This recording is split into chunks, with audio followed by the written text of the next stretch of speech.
start with sluggish performance now. How many people, by the way, have experienced sluggish performance on Windows? Well, I'm just kidding. I know everybody's going to raise their hand. So before I get into this case, which somebody sent in to me on, where they had some sluggish performance that they ended up resolving with some troubleshooting techniques, the tool that they used is Process Explorer. Now, how many people have used Process Explorer before? How many people have not used Process Explorer before? It's one person right over here, right there. Can you stand up, please, sir? No, I'm just kidding. So Process Explorer is a task manager replacement. Why don't I go ahead and pull it up and so we can take a look at it. There's got some obvious differences from task manager. The first thing you'll notice is that instead of just a flat list of processes, you see a process tree. Process tree is very simple. Parent-child relationship. Every process has a parent. There's one kind of primordial root process, and that is the system process, or the system idle process is a kind of a primordial root process. Everything is descended from that. What you see here are processes that are left justified. Those are ones that are orphans, poor processes. Their parents have died, and they're left on their own, so we have to left justify them because we have no parent to connect them to. So, for example, WinInit, its parent was a process called Session Manager, which exited. Well, there's another Session Manager here, but there's multiple Session Managers. They're clones of each other. One of the clones exited after it created this child WinInit. Services.exe, for example, is the Service Control Manager, and this right here, part of the process tree, highlights how the parent-child relationship can give you information. Because the Service Control Manager launches Win32 service processes, or Windows service processes, we call them. Every direct descendant of services is going to be hosting Windows services. So all these service hosts, and correspondingly, Process Explorer marks those with this pink kind of highlighting color, which I think is very nice. Then you scroll a little further down, you can see my logon session, starting with Explorer and all the things that I've run in this session, including Zoomit and PowerPoint and Process Explorer and oops.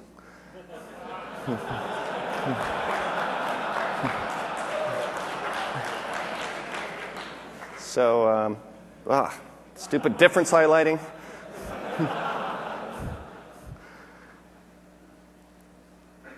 The other things that you see that you don't see in Task Manager, well, you see some of this now in more recent versions of Task Manager, are to the description of the process. Yeah, okay, I can't get away from it. So you can see descriptions of processes, you can see the company name. This is version information that the developers put right in the executable image that Process Explorer just simply surfaces up to you, which right but there can be helpful information about what the heck this thing is doing on your system. The blue colors are any processes running in the same account as Process Explorer. I'm running as me. Any blue processes were created when I logged in, and then the system creates some processes running as me, you saw, like DWM, the Desktop Window Manager, to run in my account context, so that will show up in blue as well. Some of the other things you can do, well, you can dig in and get some more detail about a process by clicking on its process properties. So here you can see it's Windows Explorer. I've got image signature verification turned on. This will actually verify the digital signature or try to, on the image if it's got one, and tell you, yes, the digital signature does match up. This is the legitimate Microsoft signed Windows Explorer binary. It's version 6.1. Here's when it was built. Here's its current working directory, command line, path. You can see it's an orphan. Explorer's parent, by the way. Anybody know Explorer's parent? For a little bit of trivia here. What's the process that launches the shell? Anybody know? It's not WinLogon. Userinit. There we go. This started at this time. It's a 64-bit process. You can put in comments here. So I put in a comment. The comment is visible here in the tooltip if you put in a comment. And you can also add a comment column. One of the things that column is good for, especially on your mission-critical servers, running Process Explorer, identifying the purpose of every single process on there, and adding a comment for it. And then you can go back and look later, see a process that's there without the comment, you know you haven't looked at it. What the heck is that thing doing there on your mission-critical server? Go try to figure it out. Then other tabs, Performance tab shows you detailed performance, updated in real time according to the Process Explorer refresh rate, the prior CPU information, including how long this thing has run, virtual memory. For those people that were at the Pushing Limits talk, you understand this stuff now. Those people that weren't there, you probably don't understand it. Physical memory, just kidding, you probably do. Hopefully you do. I/O, here's the I/O counters. that you'd see in perfmon. Here's the handle counts, both Windows Manager and operating system. Then there's the performance graph, which is like Task Manager's system-wide performance graph, except focused just on this process. This is useful if you've got a process that, for example, has erratic memory behavior. This graph will show you the memory behavior, and then a tooltip, you can move over the timeline to see what time maybe you had a spike in CPU usage, or when you had a spike in private memory usage, or a spike in I/O. The Threads tab will come to later, the TCP/IP tab. For some reason, Explorer's got an endpoint open here at port 64460. I don't know why it's got that open. Anybody know why Explorer's got a UDP port open on my machine? Malware? That's what I thought. Actually, I don't know. Security tab, this shows us into the token of the process. I mentioned that processes are running as me that are in blue. You can see that right here. mtdev Mark Russ. And you can see this, my security identifier right here, which corresponds to that. The groups that I belong to, and I belong to lots of groups that aren't resolving because domain name resolution for the groups isn't working because I'm not connected to the domain. But here, the group SIDs for the SID that you've got, or the group that you've got selected shows up down here. So console logon is S-1-2-1. And then finally, the privileges. Explorer is running a standard user, so you're not going to see administrative privileges you would see in an elevated process like Process Explorer itself. Environment variables, sometimes useful for trying to figure out where is the process looking for DLLs. Why is it looking in this particular directory?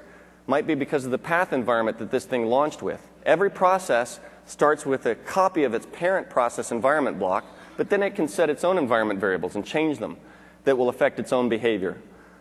And then finally, the strings tab. This is useful for hunting malware. A lot of malware programs pack themselves on disk. They encrypt themselves or compress themselves so that when you go look at them, they just look like garbage.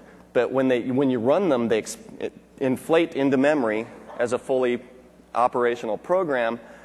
One of the things that this lets you do is look inside the memory of that of the image in memory to find strings that might give you a clue about what this thing is for. Maybe if it's malicious, what kind of malicious thing it is.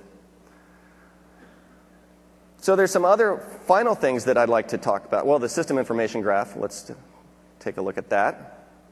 The system information graph shows you a view of CPU usage, including the timestamps that I mentioned, commit history, I/O history, physical memory history, and then down here, lots of detailed information about those different types of information.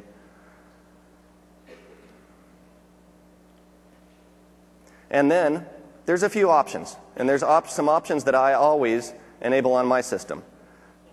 Hide when minimized, and then I go mess with the Win7 tray thing to make it show up always instead of hidden in that tray cluster. I could, of course, work around that, by hacking the system to make it always show Process Explorer, but now that I'm part of Microsoft, they'd probably frown on that, so I don't do that. So you got to do it yourself. Allow only one instance, confirm kill, which will, you check that and it won't prompt you if you wanted to say kill a process or close a handle. And then you can literally replace Task Manager. And that's what I always do, replace Task Manager. So I've replaced Task Manager. And now, what's people's favorite way of running Task Manager? Because there's like lots of different ways. Control, Shift, Escape. Voila. Task Manager. And I'll show you later how that works using another tool. Finally, one last thing, because there's just tons of stuff that I don't have time to cover here. You can configure column sets and add lots of additional columns. Here's all the different types of columns that you can add to the main display. A lot of this information is available on the Process Properties dialog, but if you are constantly referring to this kind of stuff, you might want it just right on the main Process Explorer display. Like, what window title does the process have as its main window? Verified signer, version, all of this stuff. Performance information if you're interested in analyzing the performance of the process. This is I/O and CPU, and then there's a separate one for memory because there's a lot of extra memory things. And then there's some other views that we'll talk about that I don't have time to talk about actually. The handle view and DLL view, looking at the open handles the process has, as well as the DLLs it's got loaded. And then there's .NET information, which we don't really care about. And then you can configure the status bar. So that's just a whirlwind tour of Process Explorer. Now let's get back to the case at hand here. In this case, Sluggish performance shows up in a number of different ways. One is I always have Process Explorer running in the tray so that I can see